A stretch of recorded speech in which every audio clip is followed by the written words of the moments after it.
Hello, fellow YouTubers, dog men, dog ladies. This is part 2, I think, here at Legendary Wildside Kennels, and we are standing here with the legendary dog man, Ed Faron. Definitely paid his dues for these dogs. Nobody, I don't think, has sacrificed more than Ed for this breed of game dogs. So this, I think, Ed, you said was a picture of Renegade in his prime. And I asked Ed what the best dog he ever laid hands on was. And he said, I really can't answer that. And then about 3 weeks later, he was telling me a story about Renegade. And I said, is that the answer to my question about the best dog? And he said, come to think of it, he said, that's the best dog I ever laid my hands on. Ain't that right, Ed? True. So, very true. Of course, you got Honey Bunch. And that is, let's see. You said this was a son of Mean Jolene? Billy the Kid, yeah. Billy the Kid. Two-time winner. Billy the Kid. Lucifer to Mean, excuse me.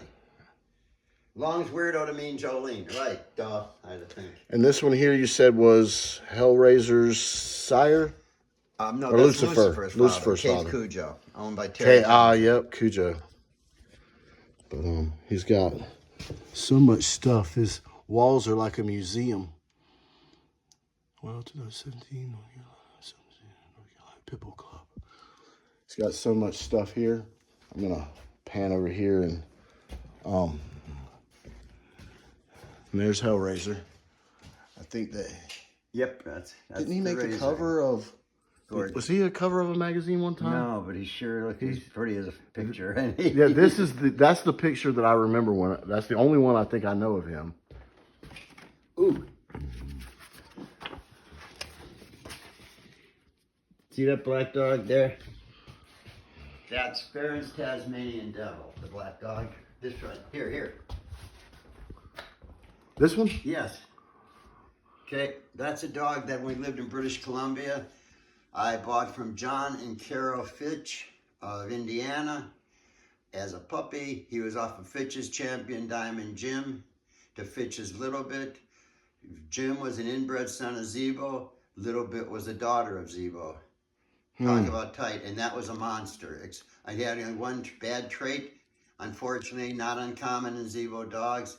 He was horrible on people, and unfortunately, this one hated children for some reason. It was bad because we lived in British Columbia, Canada. We lived in a townhouse on Vancouver Island, and if somebody came over, we always had to put him up. But if he heard a child playing or anything, the son of a bitch went crazy, trying like it was a dog in the other room. Wow! And he was when we left Canada, British Columbia, he was a monster. He total destroyer. Okay. Nothing hung with him. We did a bunch off the chain up there, and it didn't matter if they were 10 pounds bigger. He bit them down. And so, if anyone's looking at looking to know what a well-structured dog looks like, you would say this would be the one. And here's a front view of the same dog. Look at the head on that mother. Oh wow! It reminds me of Zebo. Yeah. Man, that is a gorgeous freaking dog. And that's at my buddy Keith's house, okay? When we left British Columbia, Keith was a great guy, and he was crazy as hell. We all were the guys I hung with. And this is Dozer, right? Old Bulldozer. And Charlie Orndorff of Buzzard Creek Kennels from Kentucky took him up there and game tested for us. Man. And he put a brutal head dog on him, and he could not lift his head for 3 days. Charlie had him in the house. But he bit the dog down just like that.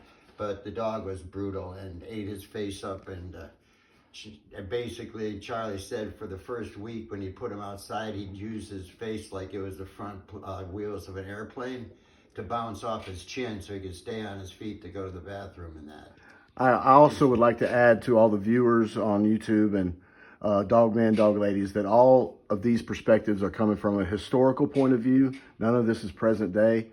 This is all just the history of the American Pit Bull Terrier and some of the past brought to today's light. None of this is present day. So I just wanted to put that in there. And this is a front view of him. Do you already get that? Yes, sir. Yeah, that's gorgeous. But yeah, Man, that was a good looking that's dog. Farron's Tasmanian Devil, inbred Zebo. Fitch's champion Diamond Jim to Fitch's Little Bit. Reminds me of my dog Debo. But he's not red. But that's the same kind of head he's got. Okay, let's see. What is this? These are just. Oh, when I was Appalachia. they gave it to me from the president of the Appalachian Pit Bull Club. Hell yeah. Picture of all the old timers. That's right. Dang, I forget his name. I can't think of the names, but I know I know that's Don Mayfield. Boy, he was a young kid. Golly, he was. I watched some of his stuff. What was that word? Oh, and there's Crenshaw, right? Or Mark Carver. There's Maurice Carver. That's Maurice, yes. Yeah. Hell yes. Okay. That's great. He was a businessman turned dog man because he was all about the business. Yeah. Man, Ed, how old were you there? Oh, what year was it? I'll show you. 2007. 2007. I was born in 1947. I was 57 years old then. Man, you're looking pretty good for 57. I hope I look that good at 57. For a geezer. And that lady, yeah, I gave her the best puppy I gave her. It's funny because not a lot of all white, purebred game dogs, are white like that. Yeah, I've seen few that popped. I've had them pop up in litters and that. Looks like a red nose too. Like no, a it's white not. Red. It's not? No, it's just the light there. Oh, okay. I don't know. Well, it could have been a red nose. It wasn't my breed. This was when I judged the dog show in Australia. They gave me that plaque. Wow. You were known all over the world, Ed. And then we got that one, Murray Sutherland, okay? And these are all, I forget, this guy's a famous newscaster on ESPN and that. This is Angelo Dundee, I believe, okay? And Muhammad Ali. And that's Murray Sutherland. And Murray Sutherland was one of the few white light heavyweight champions in the modern days. And he took that off the wall of his gym in Michigan and put to Ed, keep those dogs in line. Murray Sutherland. That one's signed. And that's Marciano knocking out Jake LaMotta, and that was from Jake LaMotta's nephew. And if you should have said Ed, best wishes, whatever his first name was, LaMotta, and he signed that and sent it to me. Wow. Because he knows a big boxing fan. You're a rock star, man. And there's Dozer again. And there's Rapid Roy. Oh, probably one of his favorite dogs. Gorgeous, ain't he? Golly, that's a good looking dog. That's a great picture. Wasn't there a story about him getting into a yard battle with a wolf or something? Yes. In Canada, Ted Barnes. Ted Barnes got Roy as a puppy, and then we got him back after he was retired for stud. And he ended up with a real good guy in Albany, New York, in his older years. Where is that from? Another show club thing? Yeah. All-American Dog Registry. Appalachian Pitbull Club. Oh, the Nationals, I judged that for that year. This is Iggerino Jr. Yeah, and to me, that was an 11-month-old puppy. If you could clone him and have every dog of different sizes and weights, but that body structure, you'd have something special. He was little Iggerino Jr. Oh, okay. Yep, Iggerino, Mountain Man's Bandit. Well, he wasn't little, that's for sure. Okay, What is that up there? Oh, Hurricane Kennels champion Storm and Norman. Oh, I man. forgot about him. Wow, I've only heard stories about that dog. I don't know really any. Damn, and God, well, I'm going to have to sit down with my thinking cap one day and redo some of this for us. Heck yeah. And these are some. Oh, and there's a two-time winner. See that big moose there? Doesn't it look like Dexter almost? Oh, this one? No, here, straight ahead. Oh, let's see. Oh my goodness, yeah, who's that? Yeah, that's Luke, two-time winner off of Lucifer and Miss Prance. Oh my goodness. Big old boy. He was like a 52, 53. And Lucifer made Register of Merit, right? Yeah. And that is... That's a well-built dog. Okay, hold on. My mind is blank. I know who it is. It's It's the father of champion Joe Bob, and I think his name is Rocco. Yes. Rocco. I had a dog named Yeah, Rocco. real heavy Niggerino. Heck yeah. And that's him at a confirmation show. And Don Clark had him at the end. No, I got him back before, I think. But Don Clark had champion Joe Bob. And Joe Bob became a very famous dog down in that Florida, southern Georgia area. Don was from Macon, Georgia. He died of a heart attack a while back. Oh. Good guy. And this one's Ripley. Miles Ripley, and there's Mean Jolene, of course. Mean Jolene. And there's Tiger Lil, the spoiled house dog, really. All right. Hannibal. Oh, I remember him. Oh my God, that's a good dog. Heavy Jeep Niggerino. Calamity Jane. Oh. Calamity Jane, a little bugger. And that's Corrupt next to her. And that is, hold on, that's Bandit? Yep. There's the old man, yeah. Bandit. And there's Nino. And there's CJ5. Oh, I love CJ5. Long's Weirdo, Garner's Ronnie, real tight honey bun sheep. Mortician. I forgot all about this dog. Oh, Mort. Champion Cowboy. That's not the. That's him, yeah. That's Beeline? Beeline Champion Cowboy. Well, I based we my bred whole. him, so his registered name was Wildside. I But based my that's what I whole was yard talking on that about, dog. That front end, but yesterday, it's a There's big yours. deal. That poor dog had to be put to sleep because of those bow legs. And Dr. Boise, my vet, who was a great guy, said that if he was a human being, we'd be doing shoulder replacements on him. He said because of them bow legs, he said it always hits the dogs, no matter if they're skinny or fat, whatever. And and I've had people come over here and say, "Oh man, I like real bow-legged and that," you know. And this is the son of Beeline, right? Right, of Vader. Vader was the son of Cowboy. The Cowboy to Crook. Yep. And Crook was heavy Renegade. Go figure. Vader was just one of those dogs that just stood out. Yeah, and super wrestling dog. See, he was smart. His body, okay, his body was a little extreme on the length, okay? But God gave him, or whatever, God gave him the attributes that he needed. His style was wrestling. That's right. It's just like a UFC fighter. The tall, lanky guys are usually doing a lot of, boxing type stuff, but those shorter guys usually take it to the ground. That's what he did. He was a super wrestling dog with a real good mouth. He stood out. I have pedigrees that you sent me from like the 90s, 99 or something, with him on it.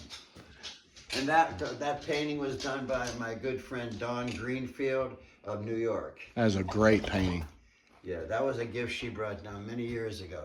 And that's, okay, that's, hold on, my mind blanket. Oh my God, hold on, my age is showing. This dog doesn't know his name. Oh, wow.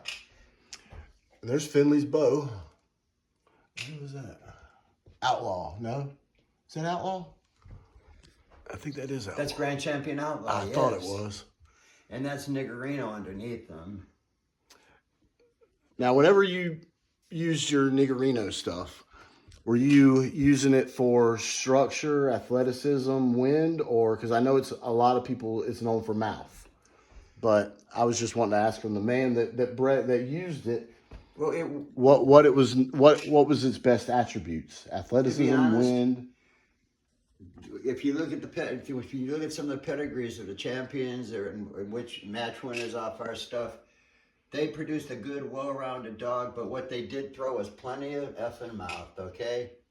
Jeep stuff was not known for mouth. You take Niggerino to Jeep, you got monsters, brains, you got the whole total package. Lucifer, the Niggerino did not lack in any area, okay? But their strong area we found was they could really crunch. No matter what you bred them to, they had mouth. Yeah, I think Mean Jolene that was all Niggerino breeding, right? Mean Jolene? Yeah. And she had a hell of a mouth. Lucifer to Miss Prance. And Miss Prance was Plummer's Alligator, and if you go back in Miss Prance's pedigree, there is champion Jolie Blonde, who, if I'm not mistaken, was Niggerino's littermate. And you ran some Chinaman stuff for a little bit. You just use it as a cross for your stuff. Yeah, we had some Chinaman. We had some Wild Cherry and that. We had some good Chinaman dogs, and that it's just we ended up finding that Niggerino outlaw stuff. is really what clicked for. And there's that Renegade, my boy. Man. When I think of Wildside Kennels, y'all, this is what I think about, Renegade. And that what you see on the wall was a gift from Todd Cabaretta of Las Vegas. He had bought a couple of pups from me, and he asked me for a picture of Renegade. He would get enlarged. He asked me for a copy of his pedigree. I didn't know what the hell was going on. And like a month later, UPS pulls up to where I was living with this gigantic box that says fragile, handle with care, and unpacked it, and there was this whole thing in the frame there. Wow. And the guy from Las Vegas. And then I found out that he's part of the Flying Cavarettas, who were one of the aerial shows at Las Vegas at Caesar's Palace. Wow. Which is kind of crazy, you know. Who's that dog in the background? Oh. God. I know, damn it, I'm sorry. It's the son of Renegade. I can't think of his damn name. His structure looks a lot like Renegade. Yeah, damn it. I'm sorry, I'm Oh, showing no, you're my good. age. No, you're good. Man, you bet. I hope I'm in that good a shape and that my memory is that good.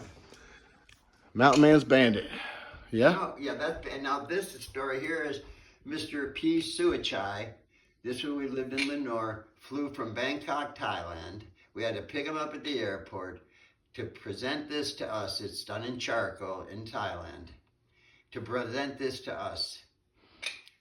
And Chris and I had it framed. It was in a tube. Wow. And that was done in Thailand. The man flew from, and it was poor guy. And at the airport, Chris said he was so awkward because she wanted a picture of us, and he didn't know how he was supposed to pose with me. If we should hold hands, because I know, like I was in Vietnam, the soldiers would walk holding hands. I mean, they were anything strange. It just was, they did that, okay? Right. And I didn't even see this. And he was wanting to know if he should hold my hand or put his arm around me or that. You know, it's kind of crazy. That was a gift from somebody, and it's a shame I can't remember who. That was really well done. That's some workmanship done in that. Yeah. If those letters are upraised on that, I don't know how. Oh, wow. But yeah, I ran cowboy stuff, Crosswood Roadblock Joey stuff forever. Cool. And Joey I forget about this. And that up at the top, that was made by Dan Durst in a prison in Michigan. And if you look close at it, it's made of popsicle sticks. Wow. And glue. And which dog is that? Renegade. That's Renegade. Oh, as a puppy. I didn't see any of the white on his chest in this picture, but heck yeah. And right below him, this is awesome. That was presented to me by Tom Garner at a show. And wow. It was a Lifetime Achievement Award. Wow, that is crazy. Wow, 2007. Man. To me. And he made the presentation. This is a hell of a thing. And that is the beautiful thing. That's from Winston Castillo, Pinalero Kennels. And he brought that back from Afghanistan. And he is just retiring now as a sergeant major in the Army, which is the highest rank for an enlisted man. And that's a picture of his whole crew there in Vietnam. Not in Vietnam, I was in Vietnam. In Afghanistan. Oh. And then at the bottom, he had each guy's name put down in the group. Wow. And then because they called their group the Pit Bulls. That's crazy. I like that. and one of their guys, and there's Mean Jolene, of course. Wow. See, she was extreme. She could have used, she would have lived if she had a little more meat on her. And not she was too thin. That's her body structure, okay? She was, because Champion Sadie killed her. That's right. And I remember reading about that match. Sadie was a fucking monster and bit her down, and she never made a bad sign. And we worked on her for a day and a half and couldn't save her. Chris had her on IVs and everything. And then Ricky Wade gave us Champion Sadie as a gift 6 months. I remember. That's what I was about to say. Is I remember reading the story, and I love the camaraderie and the sportsmanship. Even though, back those days. There was no shit, It wasn't like kids. It was respectful. That's right, that's right. It wasn't like, you're an asshole because your dog beat my dog. That's right. And even when it was over, like if the other dog needed help, and you had supplies, you just, you helped. I remember we went to a match in Tennessee. It was just a little bit past the North Carolina border. And there was a dog named Chuck Manson, okay? Charles Manson, we don't. Chuck Manson? Yeah. And he was going against another friend of ours' dog. And it was a long match. They were little 31-pounders or something, 32-pound males, right? Yes, sir. But at the end of the match, my ex-wife, Chris, was so great.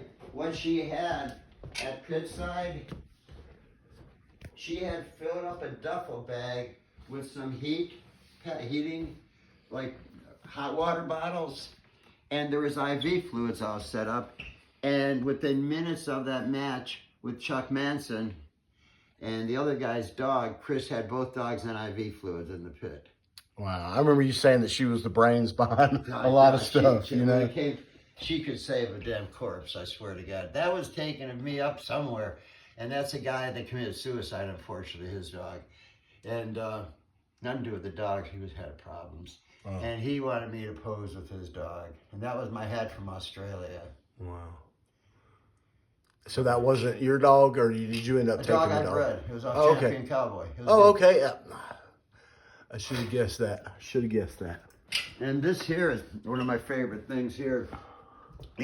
That's from World War I, and that was actually a political war, like, you know, it was a political thing of, you know, to support our troops, right? Right. And if you read, it says English Bulldog, German Dachshund, French Bulldog, Russian Wolfhound. It says I'm neutral, but not afraid of any of them. I love that. That is awesome. Dang it, you got so much history here. God, I love that picture. Champ, all these drawings are done by Chris. My ex-wife Chris did that drawing. Wow. She did this one. That is spot on. Oh yeah, that's Calamity Jane. Dang. She was good. Yeah. Fantastic artist. Which one is that? I don't know this dog. Let's see. Ed Faron. Here's a funny one. Okay, see the big dog above you? Oh yeah, we already did all this over here. See that there? Oh my goodness. Yes, sir. Okay. My buddy, look at his groin. Do you see something? His crotch, he has a human penis. I did not notice. Oh, I see it now. No, see it? It's kind of like hidden, yeah. Yeah. Wow. Okay, here's the story. Weird. My good friend Lee, I'm going to give his last name, okay? Who was a prison, he worked at the prisons up in Massachusetts, right? Right. And he eventually moved to North Carolina, okay, and he got out of that. And, but he said he asked one of his guys who was real talented to make him a dog. He wanted to take to a good friend as a pit bull. Well, he said the guy did it. He said he did a pretty good job. It's a box, like a guitar or something, okay? Right. And he said he got it here. You know, he said, what the hell? He got me good. I said, what? He said, look at what's between his legs.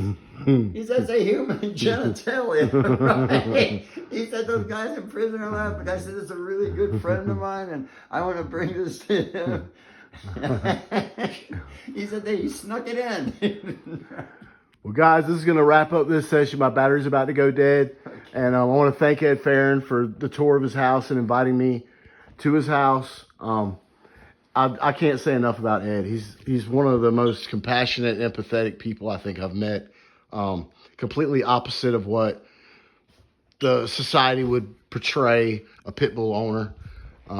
They probably care about their dogs more than anyone else does. So we pride ourselves in husbandry and quality care for our dogs. And that's one thing about Ed, that if you don't take care of your dogs, he don't really have any respect for you. So I mean, you just got to make sure that, you know, if you expect them to do good for you, or to work for you, to be the best that they can be, you got to make sure that you keep them at the best that they can be. So anyway, that's going to wrap this one up. It's probably going to take 2 days to upload, but anyway, y'all, I'll try to get some more videos if I can. All right, bye.